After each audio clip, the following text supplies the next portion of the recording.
Israël Vibration, votre chronique pour tout savoir d'Israël, présentée par Nathan Sperling. Vous êtes toujours à l'écoute de Radio JM dans Israël Vibration, à présent avec Nathan, que vous venez d'entendre à l'instant, on va dire respirer, voilà. Je respire bien sûr, bonjour. Bonjour Nathan, comment ça va? Bonjour Sylvie, ça va très bien et vous? Oui, très très bien. Est-ce que vous avez passé une bonne semaine? Oh oui, très bonne. Oui? Oui, et vous? Oui, très bonne et vivement vendredi soir. je vous dis la vérité, vivement vendredi soir et vivement aussi cette rencontre avec vous chaque semaine où on parle d'Israël à travers différentes informations. Ça, c'est ce qu'on adore dans cette chronique. Et cette semaine, pour clôturer cette saga des médias israéliens, on va terminer avec quoi? Eh bien, on va terminer avec la presse digitale. Yes, c'est la presse digitale. Expliquez-nous tout. Eh bien, la presse digitale, aujourd'hui, vous savez, les médias traditionnels se sont adaptés au numérique. Mais de nouveaux acteurs bousculent les codes avec des lignes éditoriales affirmées et des formats assez innovants. Alors, qui sont-ils? Comment consommons-nous l'info aujourd'hui? C'est ce qu'on va voir. Alors justement, vous allez d'abord parler de ces géants du numérique. Exactement. D'abord, il y a ce que j'appelle les incontournables du web. C'est les grands médias israéliens qui ont tous leur site ou leur application avec une info en continu et des mises à jour surtout rapides. En exemple, on peut avoir Ynet du groupe de Yediot Aharonot qui domine le marché avec un flux d'actualité assez permanent. D'un autre côté, on a Cannes, le service public qui propose des articles, des vidéos et des podcasts pour toucher un large public.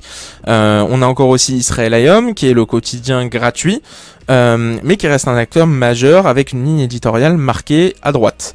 On a le petit dernier qui est Walla News, qui est connu pour son approche assez sensationnaliste, mais qui reste un média très consulté.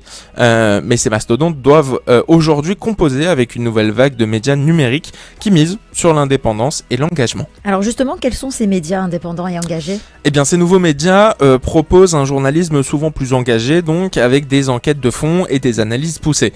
On a notamment Ziman Israël, qui est la version hébraïque de Time of Israel, qui privilégie plutôt une approche analytique sans publicité.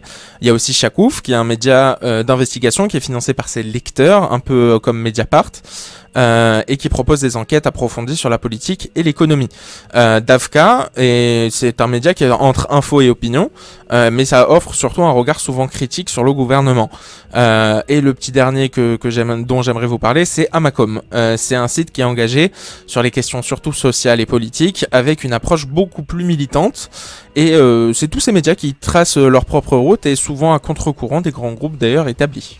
Alors une petite question quand même, comment comment consommer, on va dire, l'info autrement? Eh bien justement, la grande révolution en tout cas en Israël, c'est la façon dont l'info est consommée et eh bien ça change de plus en plus. Aujourd'hui, la tête de liste, on va dire, pour s'informer, c'est sur Telegram. Telegram qui est devenu quand même un outil incontournable pour suivre l'actualité en temps réel, notamment sur les questions sécuritaires.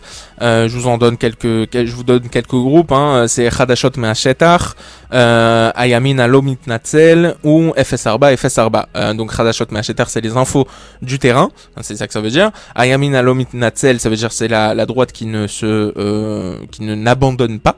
Et FS4, c'est 0404, c'est un média qui a aussi une application axée plutôt à droite. Voilà. Très bien. On a aussi YouTube et les podcasts qui voient émerger donc des journalistes et des analystes indépendants qui proposent un traitement de l'info beaucoup plus direct.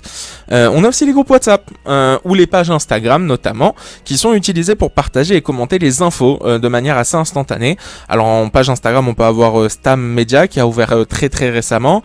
On a aussi Radio Shalom en groupe WhatsApp évidemment ou InMedia Plus qu'on connaît tous très bien sur Instagram. Il y en a beaucoup d'ailleurs. Oui. Et il y a aussi, en dernier point, les applications qui sont spécialisées. Il y a Haaretz Digital ou même The Marker qui offrent des contenus exclusifs adaptés aux nouvelles habitudes de lecture ou même FS4 pour une info pour les personnes beaucoup plus de droite, comme je vous l'avais dit, qui ont aussi une application. Donc l'accès à l'information est beaucoup plus rapide, mais aussi plus fragmenté avec des sources parfois très partisanes. Alors, la question que j'ai envie de vous poser, la dernière question, c'est vers où va l'info en Israël ?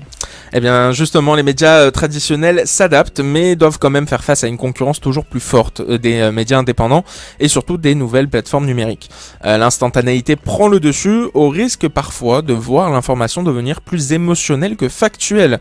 Indépendance, engagement, ultra-digitalisation. Voilà, une chose est sûre, c'est que le paysage médiatique israélien est en pleine mutation. Un peu comme en France. Dans un monde où l'info se consomme de plus en plus vite et sur des plateformes diverses, la question se pose, peut-on vraiment savoir ce qu'il se passe ou est-ce qu'on se laisse simplement emporter par la vague des médias ? À vous de réfléchir à ça.